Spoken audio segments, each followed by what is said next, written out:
quien ama no mata, no abusa ni maltrata.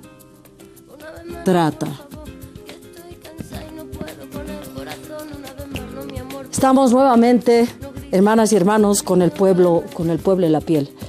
Esta noche vamos a hablar, este domingo vamos a hablar de la violencia hacia las mujeres, que es una lucha nuestra, una lucha de vida, poner el cuerpo en esta lucha hace muchísimos años, hermanas. Nos están acompañando unas queridas compañeras, hermanas luchadoras también, cada una desde su lugar, desde su espacio de lucha. Eulogia, Eli, como te decimos de cariño. Eulogia Tapia, hermana, ¿quién es la Eli? ¿Quién es la Eulogia? Bien. Bienvenida. Gracias, Julieta.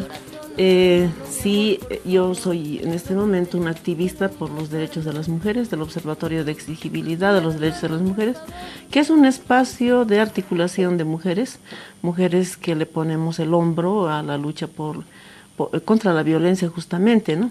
Y también soy parte del colectivo Cabildeo. Bien, gracias, Eli. Compañera Mónica, ¿qué tal? Bienvenida a este programa. Muchas gracias, Julieta, un gusto. La Mónica, para recordar que ya es caserita del programa, ¿no? Así es, ¿Quién es la Mónica?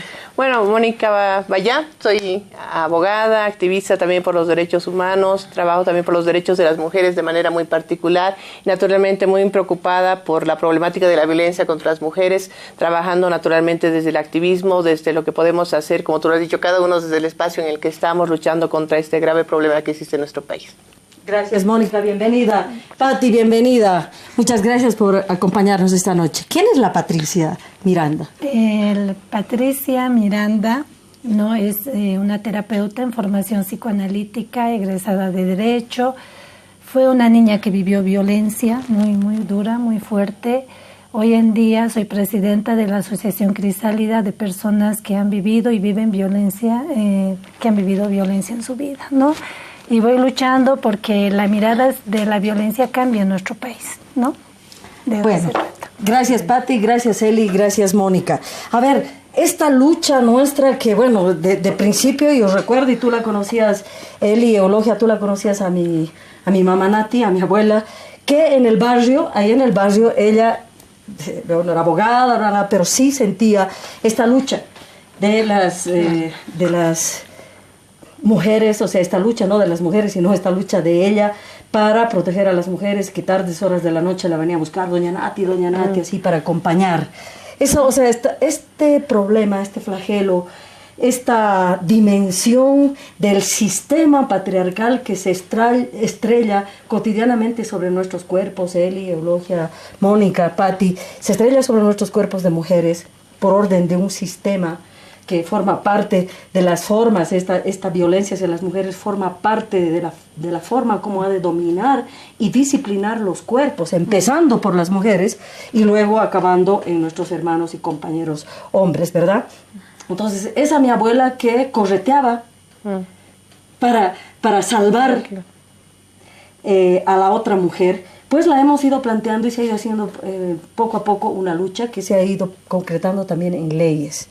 Recordemos un poquito este camino que hemos hecho desde los años 90, épocas neoliberales, la 1674. ¿Qué contexto entonces abriga desde la 1674, luego la 348? Algunos decían, es lo mismo nomás, solo que han cambiado algunas cosas. ¿Ha cambiado o no ha cambiado? ¿Quién quiere comenzar? Tal vez Mónica. Sí, bueno, hay varias dimensiones, ¿no? Cuando comparamos ambas normas, una básica, digamos, de contenido en cuanto al alcance mismo de la norma, ¿no? La 1674 abarcaba solamente un tipo de violencia, la violencia intrafamiliar o doméstica, ¿no? Mientras que la ley 348 lo que ha tratado es de vislumbrar precisamente que existen otro tipo de manifestaciones de violencia en diferentes ámbitos, y ya no solamente en torno a la familia o en las relaciones de pareja, sino también en el ámbito familiar, en la institucionalidad, en lo simbólico, en lo político, en lo mediático, ¿no es cierto? Entonces, abre un panorama mucho más grande en el que se visibilizan esas violencias, que no es que recién aparezcan, ¿no es cierto?, sino que la ley trata ahora de incidir en ella a partir de la prevención y naturalmente también de la acción y de la sanción de estos tipos de violencia según las dimensiones de cada una de ellas, ¿no?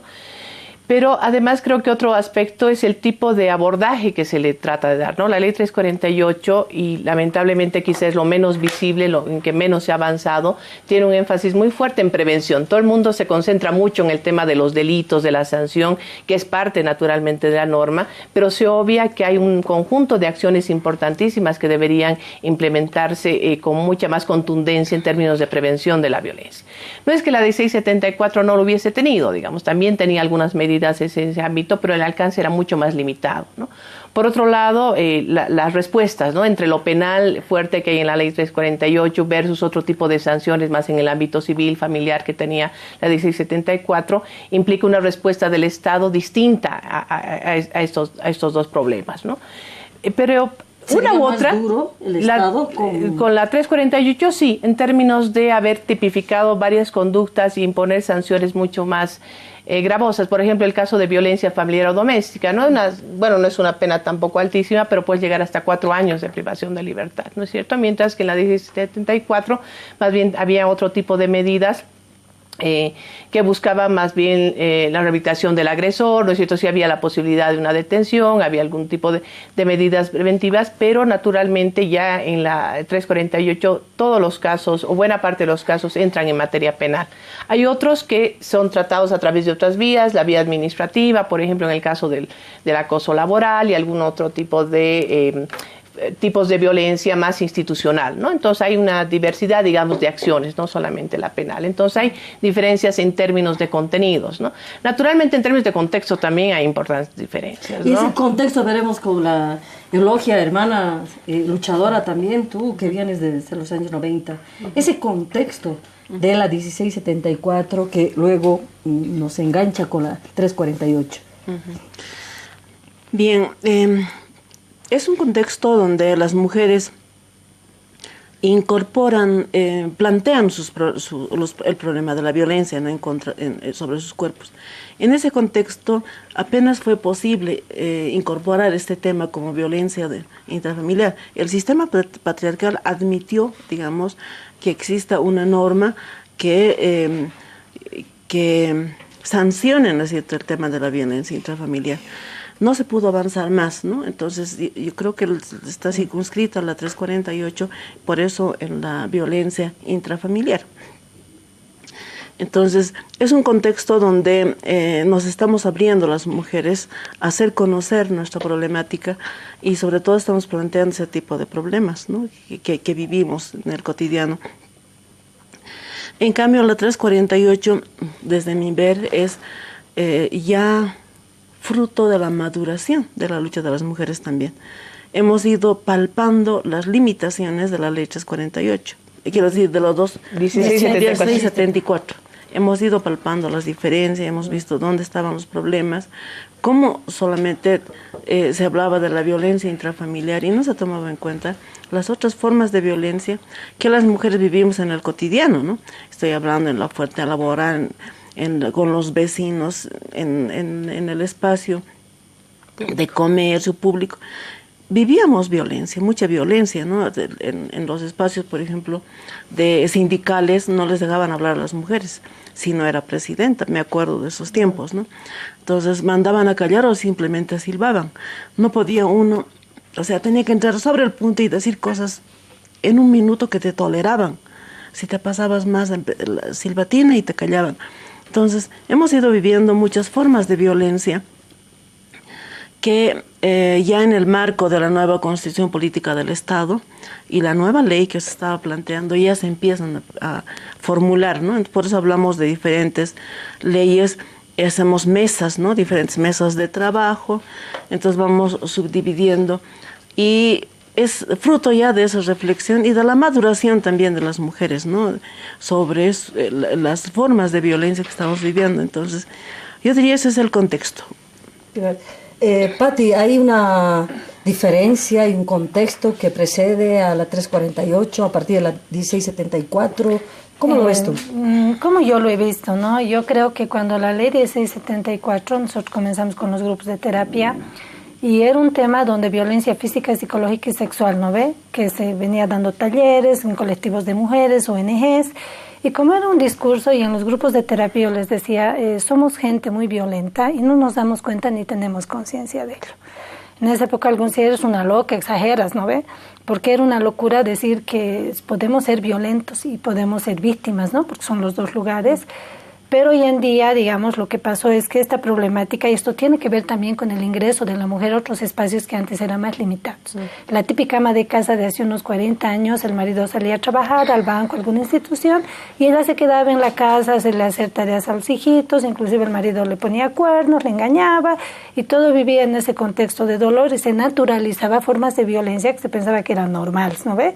Entonces era normal que tu marido te engañe, tú tenías que perdonarle toda la vida porque tú eras la iglesia y las otras eran las capillas. Entonces, como había muchas formas naturalizadas, ¿qué es lo que pasa? Que a medida que la mujer va recuperando espacios, ¿no?, en la sociedad, se desarrolla y dice, tengo derecho a estudiar, tengo derecho a esto, porque si nosotros vemos la UNSA, de cada 100 chicas que empiezan carrera, aproximadamente por maternidad o por matrimonio, van dejando como unas 40 o 60 chicas la universidad.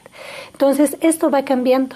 A veces, fruto de que estas chicas jovencitas se casaron, no les fue bien en la relación de pareja, se divorciaron, retoman la universidad y empiezan a ser mujeres con otra mirada de la vida.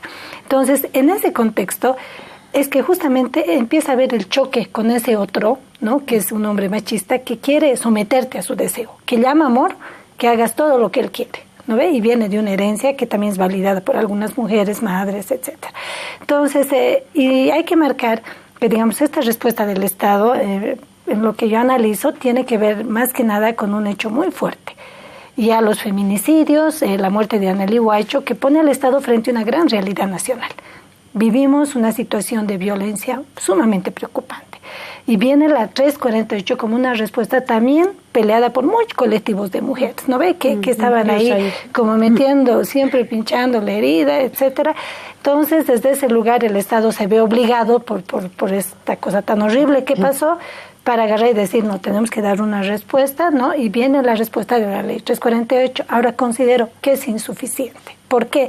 Porque ahorita tenemos que entrar a cada familia, a cada hogar, para que la gente se cuestione y agarre y diga, yo he vivido violencia y a ratos puedo ser agresivo, a ratos puedo ser víctima y no tengo conciencia de ello.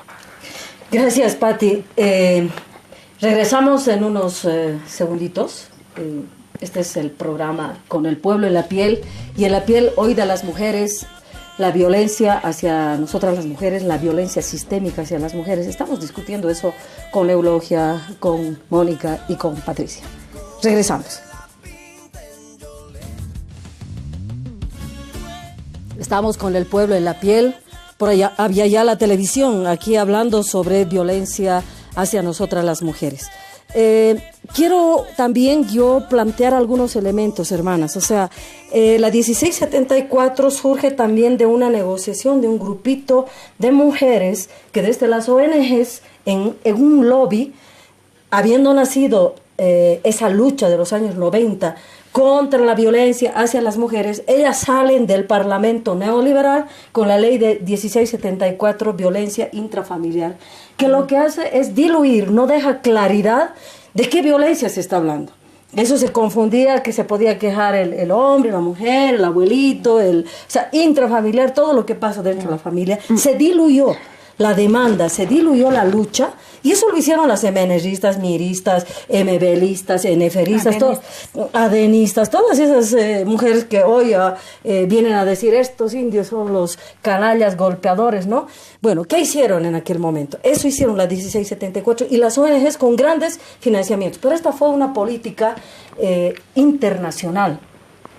Una política internacional que tenía como objetivo neutralizar a las mujeres que habíamos luchado contra las dictaduras, neutralizarnos políticamente en una lucha individual, sectorial y reducida, que era la de la violencia hacia las mujeres, con todo el discurso feminista de que a nosotras las mujeres nos golpea el sistema, nos golpea, no el sistema, nos golpea los hombres, y los hombres los enemigos. Lo que hace la 348, ustedes bien lo han dicho, es, primero, para mí, y eso quisiera, si estamos de acuerdo con esto o no, discutamos. Primero lo que hace es visibilizar la violencia machista, que no es todavía la patriarcal, la violencia machista, porque hemos participado en la hechura también de esta ley, ¿verdad? Entonces decimos que por orden de un sistema patriarcal, los hombres tienen la legitimidad y la legalidad de golpear, matar, abusar a las mujeres, explotar a las mujeres. Es la violencia machista. Cosa que no se quería reconocer. El Estado boliviano ni los estados republicanos no querían reconocer. El Estado boliviano plurinacional, entonces, con la 348, reconoce, porque dice, para garantizar a las mujeres una vida libre de violencia, a las mujeres. Y ahí se está visibilizando que son los hombres que por mandato patriarcal, no dice así, pero es esto, ¿no? Se visibiliza que los hombres tuvieron la legalidad, la legitimidad, todavía la tienen, y la legalidad de golpear a las mujeres, ¿no? Eso era, la 348 cambia. Pero además abre un espacito chiquito para vislumbrar la violencia sistémica ya del patriarcado, ¿no? Abre un espacio para empezar a ver, y eso es lo que se ha avanzado para no solamente entender que tu compañero te está golpeando, y sí, por supuesto hay que denunciar, hay que hablar, sino también hay un sistema que tanto a él como a ti nos está condicionando en violencia, lo que decía Patti, en violencia víctima y victimaria, agresora y agredida, o sea que nos vamos viendo en ese plano. ¿Qué les parece este enfoque, hermanas? Bueno, a mí me parece que es bien interesante el tema, digamos, de estas roscas de poder que se van formando, que a veces validan recetas internacionales. Yo me reía porque hay palabras que a veces llegan al país que se vuelven como el boom para poner en todo proyecto, ¿no ve? Pongan, por favor, enfoque de género, pongan esta palabra, y a veces ni el significante se entiende, ¿no? Y se acomoda un montón de gente, ¿no? Que se vuelven como las vacas sagradas de los financiamientos, porque un financiamiento debería llegar como para trabajar con esa mujer que está en su casa, que no identifica la violencia en temas de prevención, de atención y rehabilitación, pero lamentablemente se vuelve como un negociado, entre comillas, de unas cuantas que no importa el nombre que se pongan, acceden a financiamientos, y que en mi opinión se volvían en las ONGs a veces talleres de 3 horas, las mujeres durmiéndose, se les repetía como loritos, y eso no es profundo, porque para que la persona identifique la violencia hay que ir de una forma muy sutil, de una manera que llegue a lo inconsciente también, para que la persona se replantee, ¿no? El discurso de un otro, por muy bueno que sea, no se va a apropiar una persona, porque a veces lo va a ver como un discurso ajeno. Ahí viene el tema del estigma, que por ejemplo alguien tenía que decir la licenciada, la doctora, porque las otras no lo eran, ¿no ve? Las mujeres, digamos, que estaban de base. Entonces se ven esas distancias que acortaban también ese proceso de sentirnos iguales, ¿no ve? No importa que tú tengas 5 cartones, pero aquí eres tan mujer como la otra, eres tan persona, eres tan ser humano como el otro. Creo que, digamos, en la ley 348, que ha sido fruto de todas estas luchas, se abre una mirada mucho más amplia y diversa, ¿no ve? Donde nos está la violencia económica, que era un tema bien complicado y lo sigue siendo hasta el día de hoy. Viene una mujer, llora, le damos el apoyo legal, le damos este otro apoyo, no tiene trabajo, tiene 40 años. ¿Cómo resolvemos un tema tan fuerte cuando el de egoísta no le ha dejado trabajar? Porque él se sentía inseguro, ¿no? Entonces, todo esto que también tiene que ver con un sistema perverso, porque el sistema capitalista es un sistema perverso, pocos arriba, disfrutando, y abajo todos los otros muriendo de hambre, ¿no ve? No me importa mientras yo tengo mi espacio de poder. Entonces empieza a haber un montón de cuestionamiento que también tiene que ver con toda la movilización que ha habido en Bolivia. Digamos que en todas las movilizaciones que ha habido también se ha retumbado todo el mundo de lo que eran los espacios de poder. Y la participación política de las mujeres. O sea, visibilizamos con la 348 la violencia machista de los hombres hacia las mujeres, y además nos permite mirar la violencia sistémica hacia las mujeres, cosa que la 1674, imposible. Ahora, yo entiendo también, Julieta, que es un acumulado, ¿no? O sea, las conquistas que hemos logrado las mujeres, en este caso en términos normativos y lo que implica su implementación más o menos, digamos, es justamente un proceso de lo que logras arrancarle al Estado. Porque si bien hay momentos, yo creo que cuando se plantean normas o políticas, procesos de negociación, de discusión con autoridades en diferentes niveles, la mayor cantidad de logros de conquistas en derechos humanos son precisamente el resultado de luchas, no son concesiones, no son favores, ¿no es cierto? No es una dádiva que el Estado se le ocurre y da, ¿no es cierto? Entonces, creo que a lo que se llega es siempre un acumulado, y obviamente hay que tender a perfeccionar y mejorar. Te hablo en términos normativos, ¿no? Por ejemplo, la ley 348 sin duda que es un avance enorme con relación a la 1674 por varios de los aspectos que se han mencionado. Pero hoy, por ejemplo, estamos discutiendo un código del sistema penal donde también en las organizaciones de mujeres activistas hemos estado trabajando para mejorar, digamos, fallas o vacíos que le hemos encontrado a la ley 348, que esperamos que ayuden a mejorar el acceso a la justicia para quienes denuncien hechos de violencia. Se plantea un procedimiento más corto, unas medidas de protección más efectivas, ajustes a ciertos delitos que por cierta ambigüedad no eran aplicados adecuadamente por la Fiscalía o jueces. Entonces creo que ese también va a ser un avance con relación a la 348 y eso es lo que se pretende en la evolución, digamos, normativa, ¿no? Yo voy a reivindicar el rol de las ONGs, creo que no podemos generalizar, creo que hay muchas compañeras que han luchado también por los derechos de las mujeres, comprometidas, y creo que en el trabajo mismo de la ley 348, hoy del Código del Sistema Penal, creo que ha sido una ganancia el sumar esfuerzos desde donde estamos, con lo que tenemos, con lo que sabemos y con lo que podemos. Y creo que hay mucha gente muy, muy valiosa en todos estos escenarios y lo importante creo que es tener claridad sobre lo que estamos luchando. Creo que ese es el fondo de las cosas y por supuesto creo que ahí varias mujeres nos unimos, nos articulamos por lograr, en este caso, normas mejores, pero sobre todo que se apliquen. Creo que el gran desafío es ese, ¿no? Siempre digo, la norma es un medio, es un instrumento para generar cambio, pero no es el cambio en sí mismo. Lo que tenemos que seguir logrando es que las normas se implementen cada día más para que cumplan los objetivos para los cuales son diseñadas, ¿no? Eli, ¿era necesaria la 1674 para luego la 348? ¿O podíamos haber ya, los años 90 también, reflexionado sobre la 348, lo que está visibilizando hoy la 348? Yo creo que se podía haber trabajado, ¿no? El tema es, por eso insisto, hay también debates, ¿no es cierto?, reflexiones. Tú has sacado un tema que es importante, y me acuerdo yo del Foro Político de Mujeres. Por supuesto, respondía a una situación de clase, ¿no? Y a partidos. Y de partidos, y de partidos de clase. Entonces, la reflexión a ese nivel, cuando se dio la 348, estaba presente, por ejemplo, en estas cosas, ¿no? En visibilidad. O sea, la lucha de las mujeres contra el hombre que las golpea, ¿no es verdad? Entonces, llegó ahí, yo diría, son momentos, son procesos también que vamos acumulando. La reflexión de estas mujeres logró esto, pero también hay que tomar en cuenta una situación, es que era la primera vez que estábamos abriendo. Antes no sé, o sea, las estructuras patriarcales eran tan terribles que las normas estaban hechas de tal forma que estaba naturalizada la violencia contra la mujer. Estas mujeres, con todas sus deficiencias, todo, digamos, abrieron un espacio, ¿no? Era posible, podíamos haber avanzado más, pero también ahí nos frenamos con posiciones distintas, ¿no?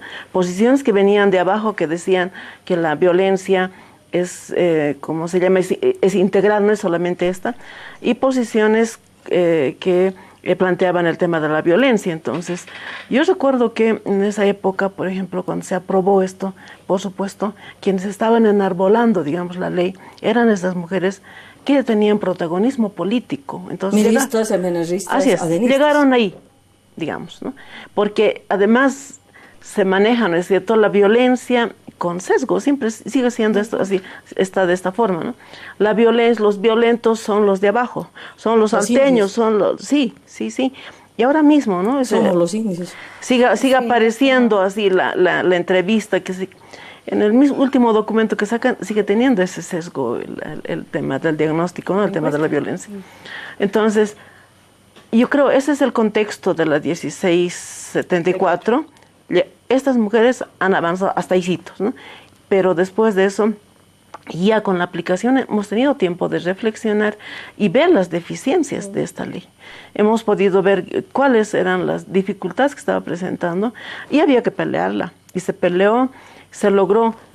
Podíamos haber avanzado más también. Sí. Pero Bueno, esta negociación permanente, ¿no? Ya, sí, indudablemente no vamos a quitarle los méritos a nadie, ¿no? Compañeras, hermanas que han luchado, que han estado, y otras, bueno, que incluso desde las ONGs, desde la derecha también. El problema es los intereses y la actitud. O sea, lo que dice Eulogia, por primera vez nos hemos sentado de un lado del otro, somos mujeres, nuestros cuerpos son más o menos, compartimos un mismo cuerpo histórico, político también, histórico, no político de partido. O sea, compartimos con esas mujeres de derecha también, y sí, ha sido por primera vez, nos hemos puesto a discutir. Eso hay que decirlo, hay que reconocer a las compañeras ONGs también. Bien. Lo que sí, ahí yo quisiera dejar esto también para continuar en el próximo bloque, es cuál es la actitud de clase que tenía un grupo de mujeres, que lo que pretendían era, tanto desde los partidos como desde las ONGs, usurpar la representatividad, la voz, las decisiones y las reflexiones del conjunto de mujeres. Eso es lo que yo quiero denunciar y quiero dejarlo claro, establecido. Sí. No es decir que no deberían haberlo hecho, no, está bien, pero había un interés político de arrebatar la representación política, las decisiones políticas, ¿no? Arrebatar, porque nosotras, mujeres creándose, empieza el año 90, y nosotras teníamos una propuesta, pero a nosotros se nos borra así fuera. Aquí estamos las de la perspectiva de género y no las feministas. Hoy todas esas mujeres se llaman feministas, y saben eso ustedes, quienes hemos sido las estigmatizadas como feminismo, hemos sido siempre las mujeres creando. Bueno, seguimos, volvemos con el pueblo en la piel.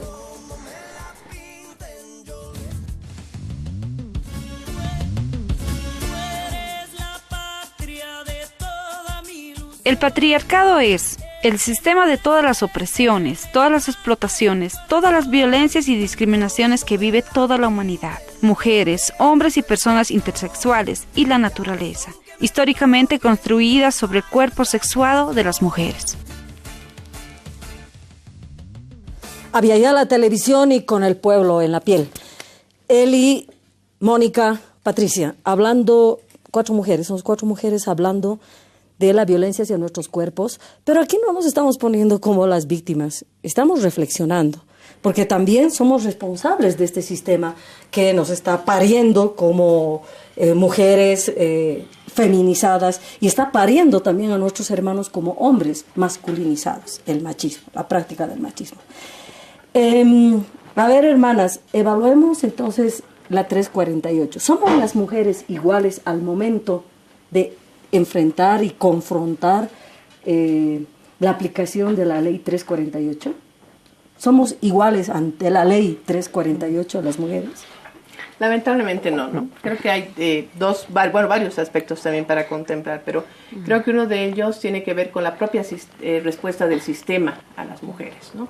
La cultura patriarcal, asentada también en la forma en la que se toman decisiones desde las y los operadores de justicia, háblese de la policía, de la fiscalía, de los forenses, de los jueces y juezas, naturalmente tiene sesgos, ¿no? Donde justamente esa desigualdad está en cómo valoran los hechos de diferente manera. Por ejemplo, una víctima de violación, ¿no es cierto?, normalmente se escrutina en su pasado, en sus antecedentes, en su supuesta moralidad, en la conducta que tuvo hacia el agresor, y no en el hecho mismo, o sea, porque lo que debe profundizarse es la investigación sobre el hecho, ¿no? Y lo que se está buscando sancionar es el acto de agresión, en este caso sexual, contra la víctima, cuando más bien se revictimiza, ¿no es cierto? Y no solamente hablamos de una cuestión de maltrato, sino el que se toman muchas veces decisiones contrarias a la norma, contrarias al espíritu de la norma, a favor siempre, no siempre, pero en muchos casos de los agresores, ¿no? Y eso tiene que ver con la mentalidad y las decisiones que toman las y los operadores. Pero lo otro es que naturalmente las mujeres que acuden al sistema tampoco son iguales, ¿no es cierto? Solamente hablando en términos de recursos, ¿no? Quien no tiene los recursos suficientes para cubrir costos, aunque la justicia se supone que es gratis, hay un principio de gratuidad y eso obviamente no es que los servicios te cobren, pero si tú no tienes un abogado, una abogada que patrocine tu causa, es muy posible que ese fiscal no avance en tu proceso, que el investigador no haga las actuaciones que se requieren, no puedas contar con un buen perito en el desarrollo del mismo, entonces tú estás en desventaja frente a quien sí puede cubrir esos costos, ¿no es cierto? o la exposición pública también, ¿no? Eso también tiene diferencias en el tratamiento, la cobertura que se le da de los medios de comunicación a los hechos, o qué tan público se hace cierto caso versus el otro, el valor social o la gravedad que se le da también para que intervengan otros actores. Entonces creo que dentro del proceso se ven muchas diferencias también y no hay una participación igualitaria de las víctimas, no están todas en las mismas condiciones, pero naturalmente el sistema tiene sus graves problemas, no solamente en los casos de violencia, sino en su poca efectividad, corrupción, retardación, ¿no? Entonces ahí vemos que eso es lo generalizado, ¿no? Pero al estar incidido también por el hecho de la corrupción, tú también tienes la posibilidad de que por más esfuerzos que tú hagas que tu proceso avance, es muy posible que la otra parte tenga los recursos suficientes para doblar también a la justicia lo haga, ¿no? Entonces resulta bastante incierto en buena parte de los casos, aunque tampoco puede negarse, ¿no es cierto?, que hoy, por ejemplo, existe casi un centenar de sentencias por delitos de feminicidio, que sin la ley 348 seguramente hubieran tenido una pena mucho más baja, como del homicidio por emoción violenta, o quizá ni siquiera hubiesen llegado a la justicia, ¿no? O sea, hay avances, no los que desearíamos, no los que se requieren, porque hay una serie de factores que he mencionado que son los que influyen y dificultan el acceso a la justicia, pero bueno, hay que seguir hablando, justamente tratando de transformar también a quienes administran justicia, ¿no? ¿Somos iguales ante la ley 348 las mujeres, Eli, Eulogia? No somos iguales. Hay diferencias en distintas formas, podríamos decir. Entre mujeres mismas, en el acceso a la justicia, hay diferencias de clase, por ejemplo, ¿no? Una mujer pobre, por supuesto, está en condiciones, pero muy dificultosas para poder ejercer la justicia, ¿no?, que una mujer que cuente con recursos. Una mujer que cuenta con recursos ya puede defenderse, digamos, con buenos abogados, puede hacer, tal vez puede colaborar más a la investigación, inclusive, porque hasta eso tiene costo, ¿no? Entonces, peor ya en la esfera, ¿no?, de la justicia. Los operadores de los mecanismos que se han creado en el marco de la ley no están sensibilizados, ¿no? Entonces encontramos ahí otro problema, ¿no?, que siguen habiendo quejas de que a la hora de investigar, por ejemplo, les han dicho, solo háblame de esto, no me hables de este otro. Entonces una investigación sesgada, por supuesto, va a conducir a un juicio también, pues, errado, ¿no?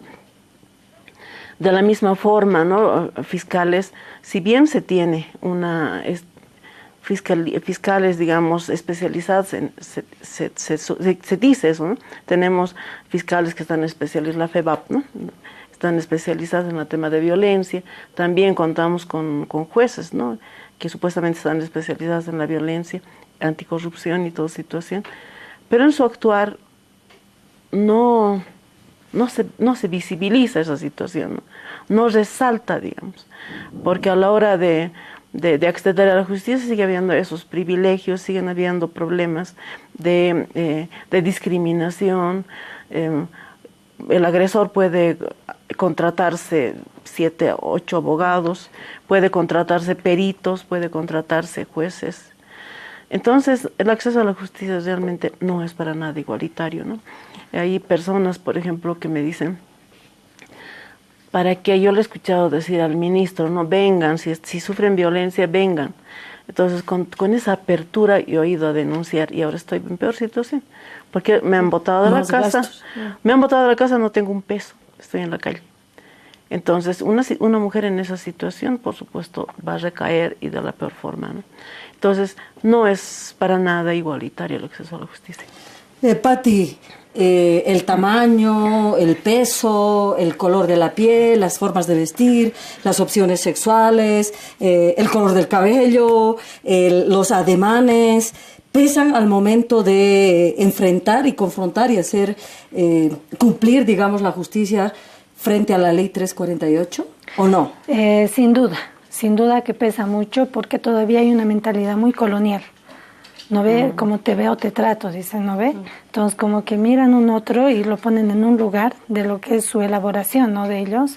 ¿Qué sucede? Una mujer que ha vivido violencia, no ve mucho más si ha sido pobre, mucho más si ha tenido pocos accesos al poder, es una mujer que va a llegar sumamente vulnerable, victimizada, se va a llegar destrozada, esa es la palabra exacta. Entonces, ¿cómo tú le pides coherencia a una mujer que ha vivido tantos años de violencia? No puedes pedirle eso. O sea, tienes que primero entablar un vínculo de confianza, que ella sienta que no está sola, ir acompañando ese proceso. Por eso la parte emocional para nosotros es vital.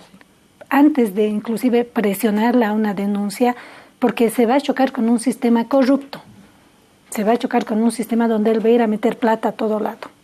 Y ella se va a sentir sola, se va a sentir abandonada, impotente, ¿no? Alguna mujer agarró y me dijo, ¿sabes qué? Si esto es la justicia, yo me voy a ir a reventar con dinamita. Tuve que contenerla para decirle, no vale la pena, eres mamá, ubícate, ¿no? Porque cuando una injusticia tan tremenda... Sí. O sea, las personas se quiebran en el camino. Entonces, no es justo tampoco alegremente, vayan y denuncien, ¿no ve? Y la dejas sola en el camino, la dejas con su drama sola. Sí, y eso me parece algo tan inhumano, ¿no? Porque cuando tú le dices a alguien, confía en mí, te las vas a jugar con esa mujer. O sea, tú tienes que ser ese otro que ella no ha tenido.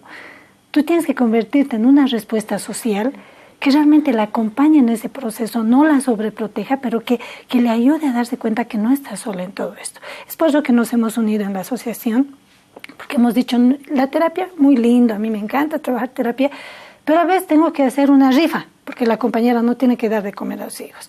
A veces lo legal, Carmeña, ven vos a apoyar a esta compañera en lo legal. Yo les decía, a veces me he salido de mi lugar de terapeuta por la necesidad, porque tú no te puedes quedar en si yo soy abogada y por favor muérete de hambre. No, eso no es ético, no está bien. Entonces tiene que ser una respuesta proporcional a la necesidad de la mujer con la que está llegando, ¿no ve? Ahora, y esa respuesta tiene que ser algo tan bien elaborado que ella se va a ir encontrando con su propia fortaleza interior. ¿No ves? Se va a sentir que es fuerte, que ella puede enfrentar todo esto, y es ahí donde se vuelve un soldado más de una lucha contra la violencia, ¿no? Es un proceso que, digamos, ha sido duro de trabajar en estos 15 años, ¿no? N de veces hemos cometido errores, todo eso, pero ha sido un aprendizaje que nos ha dado la capacidad de decir, esto es lo que nosotros podemos proponer como colectivo.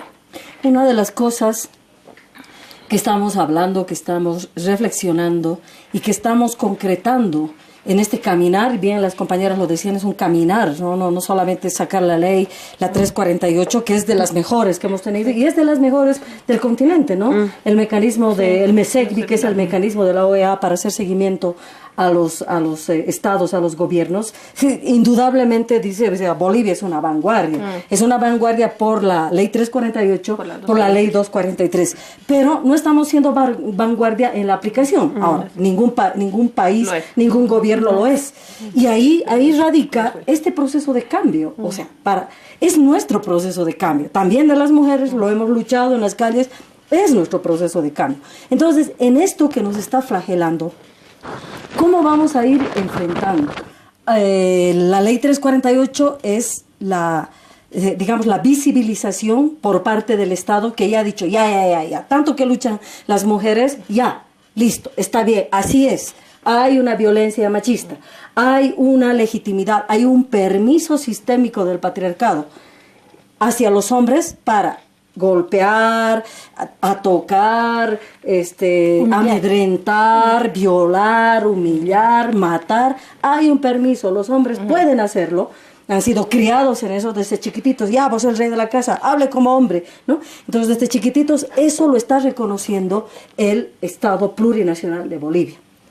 Pero eso no está siendo una práctica cultural. Todavía es legítimo golpear a las mujeres. Y por eso, digo yo, y aquí en el cuarto bloque vamos a ir viendo cómo enfrentamos que a pesar de esta linda ley, la 348, que ha visibilizado, ha garantizado, tenemos algunas sentencias ejecutoriadas, pero seguimos teniendo femicidios, mujeres asesinadas, hombres impunes. O sea, ¿cómo enfrentamos eso? Seguimos teniendo corrupción, manipulación dentro de los fiscales, las fiscales, los jueces, la manipulación hoy. O sea, ¿cómo lo enfrentamos? Quiero recordarles que la cumbre de justicia que se realizó el año pasado, habíamos hablado de una justicia que tiene que ir hacia la comunidad. Habíamos hablado eso para arrebatar. Entonces, el próximo bloque discutimos eso, con el pueblo en la piel. Con el pueblo en la piel, con el pueblo en la piel, en el cuerpo y la piel de las mujeres esta noche. Feminismo comunitario de Aviala, por Aviala Televisión. Estamos dialogando con Eulogia Tapia, Mónica Bayá y Patricia Miranda. Ley 348. En la Cumbre de Justicia, y ahora que también estamos viendo ya venir las elecciones judiciales, ¿cómo vamos a ir planteando salidas? Porque esta salida institucional, que es la de la ley, no está solucionando nuestra vida. Nos está confrontando, o sea, por un lado hay toda una confrontación de enfrentamientos, inclusive entre familias. Estamos solucionando, estamos pudiendo nutrir las comunidades, las organizaciones sociales, haciendo qué lindo sería, ¿no? Que el golpeador se siente, reflexione y diga, pucha, qué mal lo he hecho. No estaba bien, ¿no? Y no lo que ahora tenemos. No, es que ella es que ella siempre, no, yo nunca le he hecho, no es verdad, no. Entonces, qué lindo sería que el golpeador, el violador se siente y diga, pucha, no, esto no debía ser, es así, no, en esto me he equivocado. Su familia diga, pero ¿cómo vas a hacer eso? ¿Eso cómo lo logramos? Con la ley no lo vamos a lograr, hermanas. ¿O crees, Mónica, que vamos a lograr con la ley? Sí, la ley es un medio, ¿no? La ley es un orientador, digamos, sobre lo que hay que hacer, quién lo va a hacer, cómo lo va a hacer y con qué lo va a hacer cuando hablamos también de presupuestos, ¿no? Yo creo que tenemos dos escenarios grandes de trabajo. Uno, el principal y el mayor, que es justamente de generar estos cambios dentro de la sociedad. Institucionalmente, pero no estamos hablando. Claro, porque al final, pero ¿a quién le encomiendas eso? Tiene que ser algo institucional, o sea, ¿cómo generar cambios a partir, pues, pongo un ejemplo, en el tema de educación, o sea, no puedes prescindir de que hay un Ministerio de Educación que tiene que asumir tareas en ese escenario, por lo menos, ¿no? Igual en términos de comunicación y otros, o sea, al final yo creo que el Estado no puede dejar que solamente sea un cambio a la iniciativa y las voluntades individuales o de las familias de la sociedad. Por supuesto, sería ideal lo que tú dices, ¿no? Llegar a un nivel de reflexión tal que cada uno no necesite que nadie le diga nada para decir, realmente no debía haber hecho esto, no debía haber ejercido violencia, no lo vuelvo a hacer, digamos, ¿no? Pero creo que no estamos en ese escenario, ¿no? Por eso es que ahí el Estado tiene que asumir un rol mucho más activo, además a largo plazo, ¿no es cierto?, en términos principalmente de transformación, porque no olvidemos que la ley nos dice que la erradicación de la violencia es prioridad nacional, ¿no es cierto? Entonces, cuando tú ves realmente cuántas acciones se han hecho en términos de prevención, quién realmente está asumiendo, cómo se está trabajando con la niñez, con la infancia, estos temas, porque al final lo que tú señalabas también, las mujeres también reproducimos pues el machismo, ¿no? Reproducimos también violencia. Entonces, creo que ese es el gran escenario donde hay que trabajar en términos de erradicación. Lo inmediato, lo urgente, es todo lo que es el acceso a la justicia, ¿no? Ya hemos hablado de los N problemas que tiene ella, no solamente en esta materia, sino en general. La Cumbre Nacional de Justicia ha terminado con una serie de conclusiones que tienen que ver con cómo acercar más la justicia a la ciudadanía, cómo hacerla más accesible, cómo garantizar la gratuidad, respuesta eficiente, procedimientos. Bueno, hay cosas que se pueden hacer. Yo hace un momento hacía referencia al Código del Sistema Penal. Yo creo que se están introduciendo cambios importantes que, si se aplican adecuadamente, pueden simplificar los procedimientos, pueden tener una respuesta más eficiente, pero por supuesto eso depende también de quién aplica la norma, ¿no?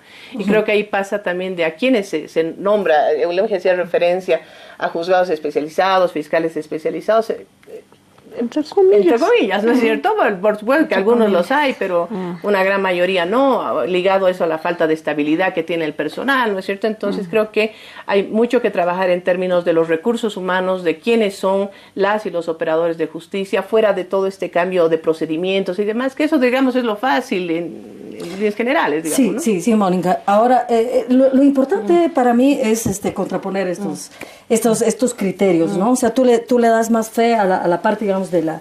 No sé si fe, pero bueno, es lo que se tiene que hacer. No estamos diciendo que el gobierno, el Ministerio de Justicia, los operadores de justicia no tengan que rajarse, como decimos. Por eso es la parte inmediata, esforzarse en que eso, por supuesto, y eso es ley de Estado. Sí. Pero eso no está garantizando, Pati, la vida, la cotidianidad. No estamos parando las violaciones, los femicidios, los golpes hacia las mujeres. No lo estamos parando. Y no digo, ha subido, es más, es menos. No hemos parado.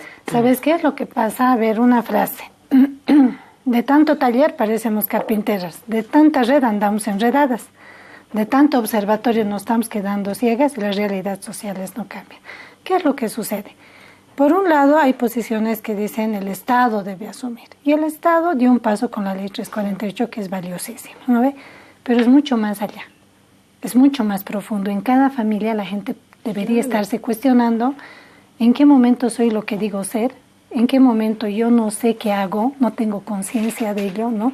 Ahí estamos hablando de una herencia colonial de trauma transgeneracional. Yo pego porque a mí me han pegado de niño, pero no porque me han pegado de niño tengo el permiso para vivir pegando a la gente. Me hicieron daño, yo daño ahora, pero me haré responsable de ese problema que tengo.